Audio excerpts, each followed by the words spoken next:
दोस्तों, आज की कहानी है अंगुलीमाल डाकू। अंगुलीमाल डाकू की कहानी एक प्रेरणादायक कथा है जो मानव संभावनाओं, परिवर्तन और आत्मज्ञान के महत्वपूर्ण संदेश को उजागर करती है। बहुत समय पहले की बात है। किसी राज्य में एक खूंखार डाकू का भय व्याप्त था। उसका नाम रत्नाकर था। वह अपने साथियों के साथ जंगल से गुजर रहे राहगीरों को लूटता था और उनकी एक अंगुली काटकर उन अंगुलियों की माला बनाकर पहनता था। इसी कारण उसका नाम अंगुलीमाल डाकू पड़ गया। अगर कोई राहगीर लूटने का विरोध करता तो रत्नाकर उसकी हत्या कर देता। उसके आतंक की खबर जंगल में लगी आग की तरह फैल गई थी।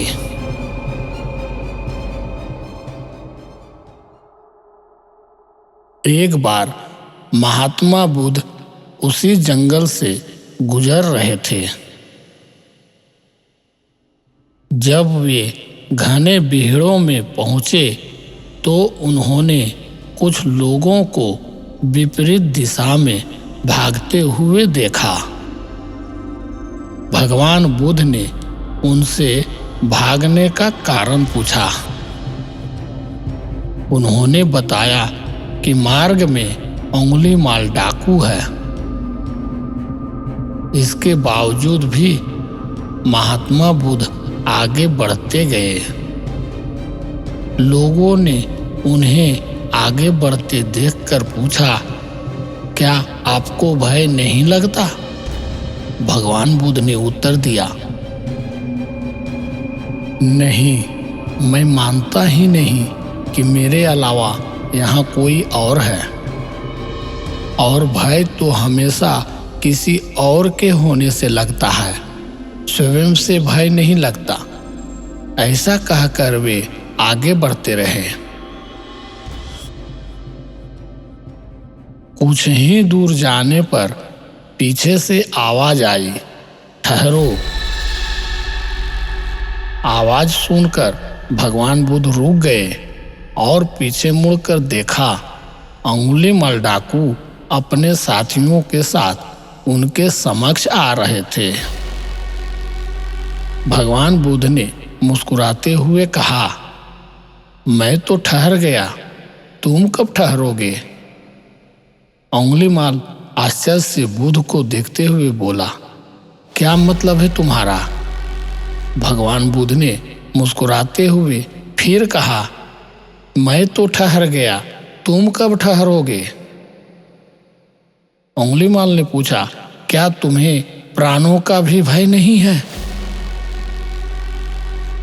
महात्मा बुद्ध ने उत्तर दिया, ना मुझे प्राणों का भय है, ना असफलता का, न कल का, ना कलंक का। और कोई भय है जो तुम जानते हो? तुम ही बताओ, क्या तुम निर्भय हो? डाकू ने उत्तर दिया, हाँ,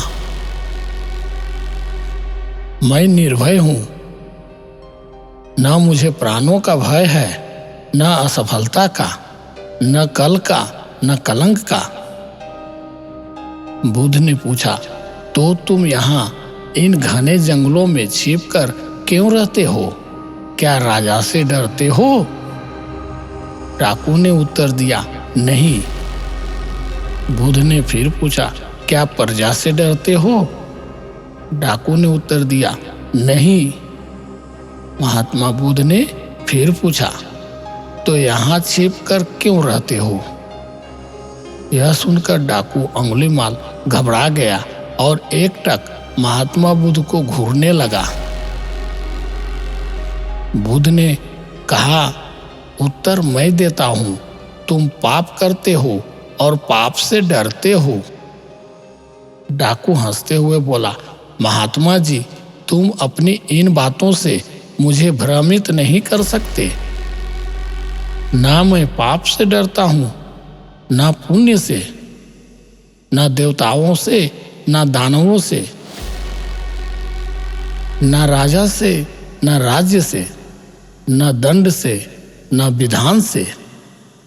मैंने राज्य के साथ द्रोह किया है, मैंने समाज के साथ द्रोह किया है, इसलिए मैं यहाँ इन भीड़ों में रहता हूँ। यह मेरा प्रतिशोध है। महात्मा बुद्ध ने पूछा, क्या था वो पाप जिससे तुम डरते हो? डाकू ने गुस्से से कहा, मुझे इतना मत उकसाओ कि मैं तुम्हारी हत्या कर दूं। इतना तो मैं जान ही चुका हूं कि पाप और पुण्य की परिभाषा हमेशा ताकतवर तय करते हैं और उसे कमजोरों पर थोपते हैं। मैंने साम्राज्यों का विस्तार देखा है, हत्या से, बल से, छल से। मैंने वाणिज्य का विस्तार देखा है, कपट से, अनीति से, अधर्म से।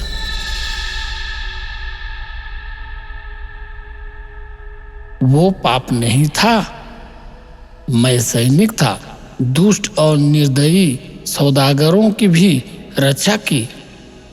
क्या वो पाप नहीं था? युद्ध में हारे हुए लोगों की स्त्रियों के साथ पशुता का व्यवहार करने वाले सैनिकों की हत्या की तो मैं पापी हो गया। राजा, सेना और सेनापति का अपराधी हो गया। क्या वो पाप था?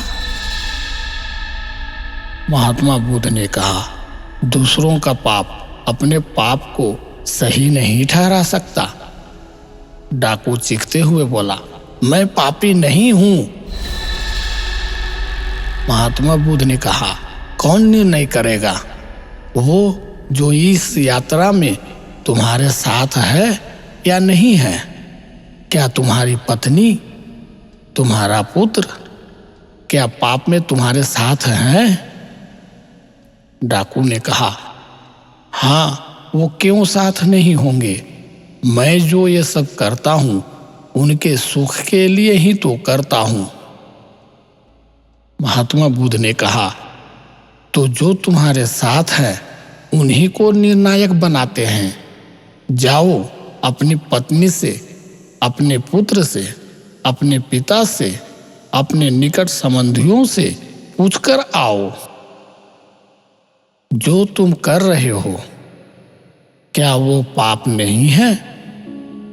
और क्या वे सब इस पाप में तुम्हारे साथ हैं? इस पाप के भागीदार हैं?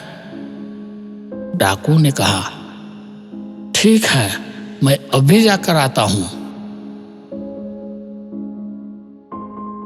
उंगलीमाल डाकू ने महात्मा बुद्ध को एक पेड़ के साथ बांधकर सीधा अपनी पत्नी के पास गया और उससे पूछा,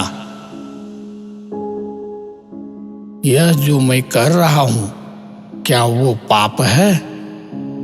क्या तुम इस पाप में मेरी भागीदार हो? पत्नी ने उत्तर दिया, नहीं स्वामी, मैंने आपके सुख में दुख में साथ देने की कसम खाई है, आपके पाप में भागीदार बनने की नहीं। यह सुनकर उंगलीमाल स्तब्ध रह गया। फिर वह अपने अंधे पिता के पास गया और वही प्रश्न दोहराया, पिताजी, यह जो मैं कर रहा हूं क्या वो पाप है? क्या आप इस पाप में मेरी भागीदार है? पिताजी ने उत्तर दिया, नहीं पुत्र, यह पाप तो तेरी कमाई है, इसे मैं कैसे बांट सकता हूं? यह सुनते ही डाकू उंगलीमाल पर बिजली टूट पड़ी। वह बेहद दुखी हो गया और धीरे धीरे चलते हुए वापस भगवान बुद्ध के पास पहुंच गया।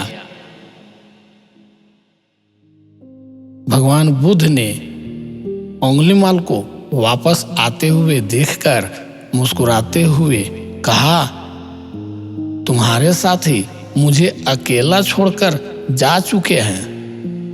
उंगलीमाल ने बुद्ध के चरणों में गिरते हुए कहा, क्षमा भगवान, क्षमा। अब तो मैं भी अकेला ही हूं। महात्मा बुद्ध ने कहा, नहीं रत्नाकर, तुम ही अपने मित्र हो और तुम ही अपने शत्रु हो। तुम्हारे पुराने संसार की रचना भी तुम ही ने की थी और तुम्हारे नए संसार की रचना भी तुम ही करोगे। इसलिए उठो और अपने पुरुषार्थ से अपना भविष्य लिखो। इस घटना के पश्चात डाकू रत्नाकर का जीवन पूरी तरह बदल गया।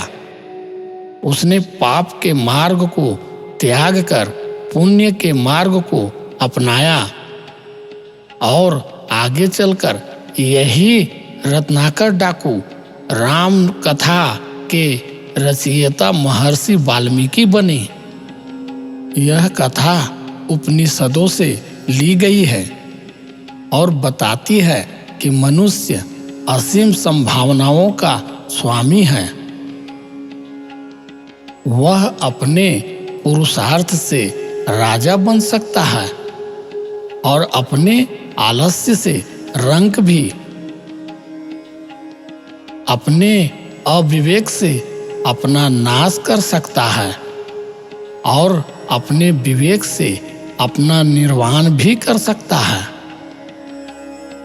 हम सब अपने आप में महाशक्तिशाली हैं, पर हम में से ज्यादातर लोग जीवन में अपनी असीम शक्तियों का एक छोटा सा हिस्सा भी प्रयोग नहीं कर पाते।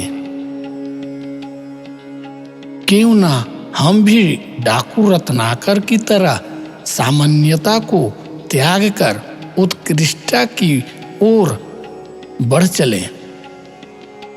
धन्यवाद।